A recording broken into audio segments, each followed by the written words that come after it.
नाजरीन, मैं हूं फरहान नजम। आदाब नाजरीन, मैं हूं समरीन नाज। डीडी उर्दू की बेहद ख़ास पेशकश हेलो डॉक्टर में आपका तहे दिल से खैर मकदम।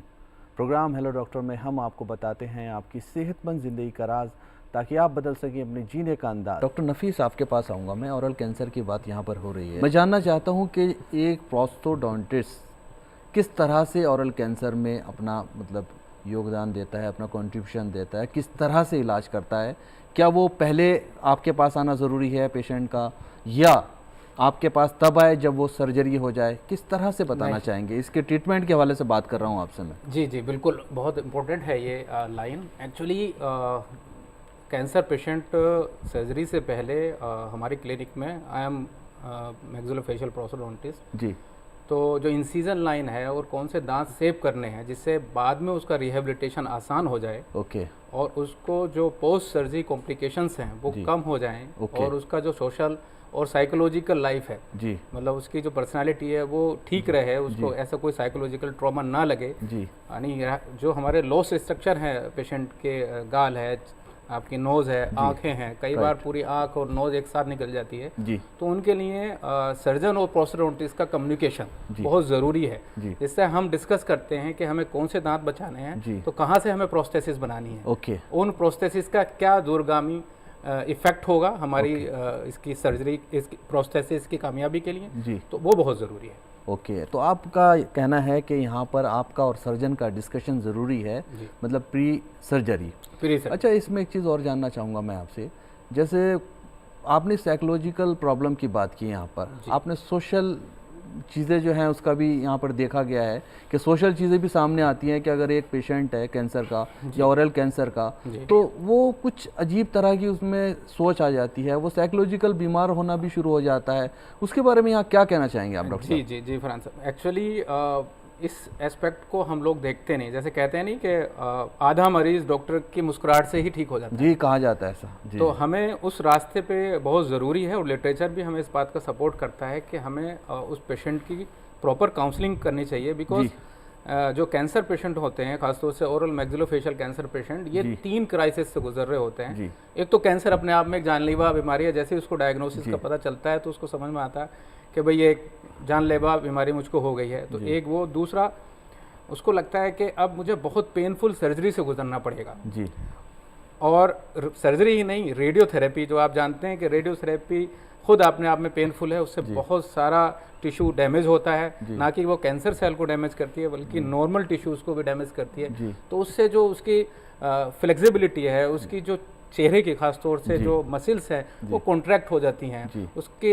मतलब जो चेहरे की फिगर है वो अपना आईना नहीं देख पाता, तो उसको एक खुद से ही शर्म लगने लगती है, और फिर आसपास के लोग जी उसको एक दूसरी नज़र से देखने लगते हैं जी, उसकी बाहर से निकलना जाना बंद हो जाता है, उसकी नॉर्मल लाइफ जो चल रही थी, जॉब थी उसकी, अपने कोई टीचिंग जॉब थी या सर्विस जॉब थी या मार्केट जॉब थी, वो सब पे स्टॉप लग जाता है। और तीसरा सबसे ज़्यादा इम्पोर्टेंट ये है कि उसको ऐसा फील होता है कि मैं किसी पुराने जन्मों का भुगतान कर रहा हूँ। ये सारी चीज़ें जो आप बता रहे हैं ये बहुत गलत है, ये ऐसा नहीं होना चाहिए। उसको खुद भी थोड़ा हिम्मत से काम लेना चाहिए, और ये जो माशरा जो हमारा है उसकी भी जिम्मेदारी बनती है कि उन चीज़ों को समझे कि अगर कोई बीमार है, उसके साथ एक बीमारी जुड़ गई है, तो उसको मेरे हिसाब से कोऑपरेट करना चाहिए, ताकि उसका मॉरल डाउन ना हो और वो अपना सही से इलाज करा सके और वो अच्छी सेहत हासिल कर सके। तो नफीस, अगर आपकी तरफ आए तो बतौर प्रोस्टोडोंटिक्स आपके पास किस तरीके के मरीज़ आते हैं, किन तरीके की चुनौतियों का सामना आपको करना होता है, और इसमें खर्चा कितना आता है? हाँ, आज के मौजू के हिसाब से जो मेरे एक्चुअली प्रोस्टोडोंटिक्स की एक ब्रांच है मैक्सिलोफेशियल प्रोस्टोडोंटिक्स, इसमें हम कुछ इंट्रा ओरल प्रोस्थेसिस होती हैं, कुछ एक्स्ट्रा ओरल प्रोस्थेसिस होती हैं। तो जैसे इंट्रा ओरल बहुत कॉमन है, ऑब्चुरेटर बना देते हैं हम, अगर डिफेक्ट इतना है कि ऑब्चुरेटर से ठीक हो जाए तो 3 स्टेजेस का ऑब्चुरेटर होता है। और अगर सिंपल पैसे की बात की जाए तो हम एक्रेलिक ऑब्चुरेटर बनाते हैं कम पैसों में, और ख़ास हमारे जैसे सेंटर पर तो फ्री है और काफ़ी पेशेंट आते हैं। उसमें एक सर्जिकल ऑब्चुरेटर होता है, एक इंटरिम बीच में 5 से 6 हफ्ते के बाद बनाते हैं, और एक 3 से 6 महीने बाद जो घाव पूरा भर जाता है उसे डेफिनेटिव कहते हैं। उसमें मरीज़ खा पी सकता है, दांत लगा के बोल सकता है, हंस सकता है, अच्छा फील कर सकता है और सोसाइटी में मिंगल कर सकता है। तो ये 3 स्टेजेस तो इंट्रा ओरल की हैं हमारी कॉमनली। एक्स्ट्रा ओरल में, एक्स्ट्रा ओरल मतलब ये मैक्सिलोफेशियल एरिया है आपका, चीक बोन है, नोज़ है, लिप्स हैं, आइज़ हैं, आपका फोरहेड है, ईयर्स हैं, ये सारे एक्स्ट्रा ओरल में आते हैं। इसमें अब तकनीक काफ़ी विकसित हो गई है आजकल, और पहले भी हम लोग अब जो लेटेस्ट मटेरियल है और काफ़ी अच्छा है वो सिलिकॉन है, तो सिलिकॉन की प्रोस्थेसिस काफ़ी अच्छी सूट कर रही हैं और हम लोग उसको अलग अलग तरीके से यूज़ कर रहे हैं।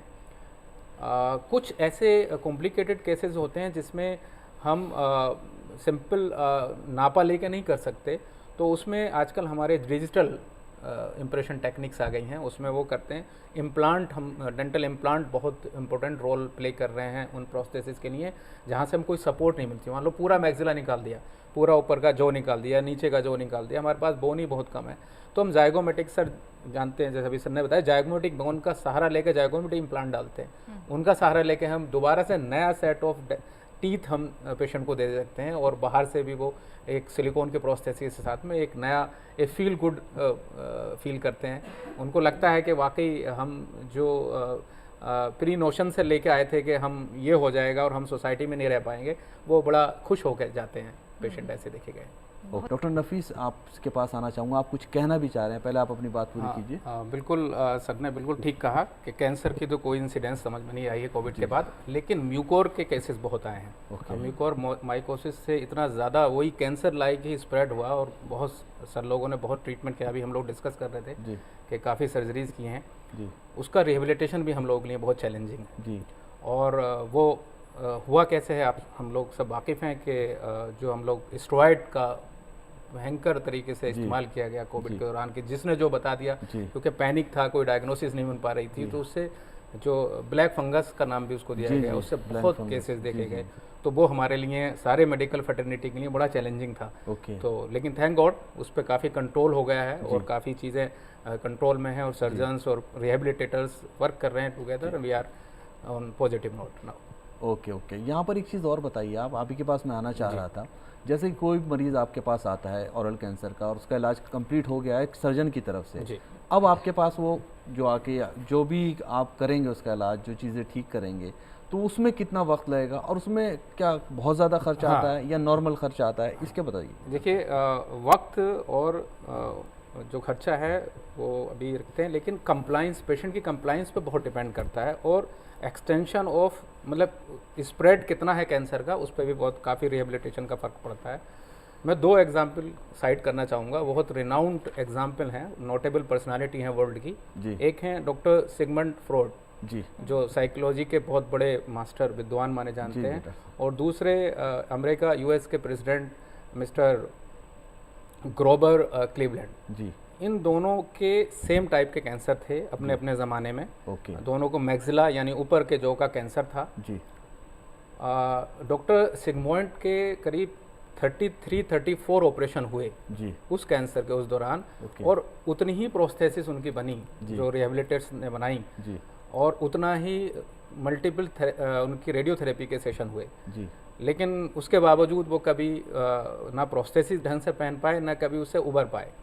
आखिर में क्योंकि वो थोड़ा सा थे भी उस टाइप के, तो उन्होंने नाम लिया इसका द मॉन्स्टर जी।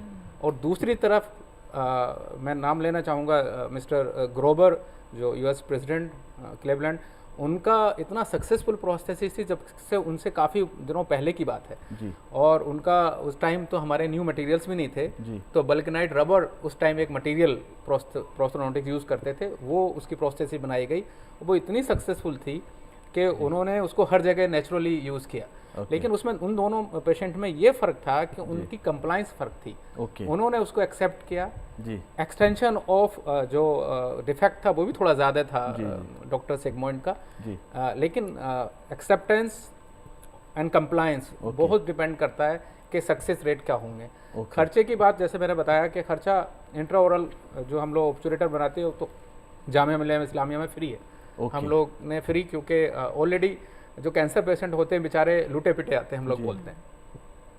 वो सर्जरी का पैसा दे के आते हैं, वो रेडियोथेरेपी का पैसा दे के आते हैं, वो कीमोथेरेपी का, और बहुत सारे सोशल ऑब्लिगेशंस और तमाम ट्रैवल करके आते हैं। दूसरा लॉजिस्टिक का फेस करते हैं। तो हम लोगों ने अपने सेंटर पे उसको फ्री किया है। हाँ, जो न्यू मटेरियल्स हैं क्योंकि वो कॉस्टली आते हैं, सिलिकॉन से, उसका हम लोग थोड़ा नॉमिनल चार्ज लेते हैं, लेकिन कोई ऐसा नहीं है। इम्प्लांट भी हम कोशिश करते हैं कि कुछ उनका फ्री हो जाए, ओके। कहीं से सैंपल में उनका दे दें, तो ये हम लोगों ये एक का अच्छी ध्यान बात रखा है जाता कि है। इतनी ज़्यादा फैसिलिटीज़ दी जा रही है, जी। क्योंकि इतने ज़्यादा अखराजात वो पहले ही हो जाते हैं, तो जी। वहाँ पर थोड़ा उनको फ़ायदा हो जाता फ़ायदा है हो जाता और है। वो इलाज उनका आसानी करते से हैं। हो जाता है जी। उनका। कितनी बेहतर बातें इन्होंने बताई, इन बातों का खास ख्याल रखने की कितनी ज़रूरत है। हमें तंबाकू से बचना चाहिए, हमें सिगरेट से बचना चाहिए, और ख़ास तौर से स्क्रीनिंग की कितनी ज़्यादा अहमियत है। अगर स्क्रीनिंग होगी तो इलाज में आसानी होगी, जो बीमारी है उसको डिटेक्ट कर लेंगे डॉक्टर्स और जल्द से जल्द इलाज कर लेंगे, ऐसी उम्मीद करते हैं, और यही नेक ख्वाहिशात हमारी हैं। जी, तो जैसे कि इन्होंने बताया भी कि prevention is better than cure. जी। बहुत बहुत शुक्रिया आपका, और इसी के साथ हम आपको यही कहना चाहेंगे कि अगर आपके भी जहन में कोई सवाल है और आप हमसे जुड़ना चाहते हैं, हमारे इस प्रोग्राम से जुड़ना चाहते हैं, तो आप हमें बेझिझक हमारी ईमेल आईडी पर मेल कीजिए, अपने सवालात पूछिए। हमारी ईमेल आईडी है hello.ddurdu@gmail.com।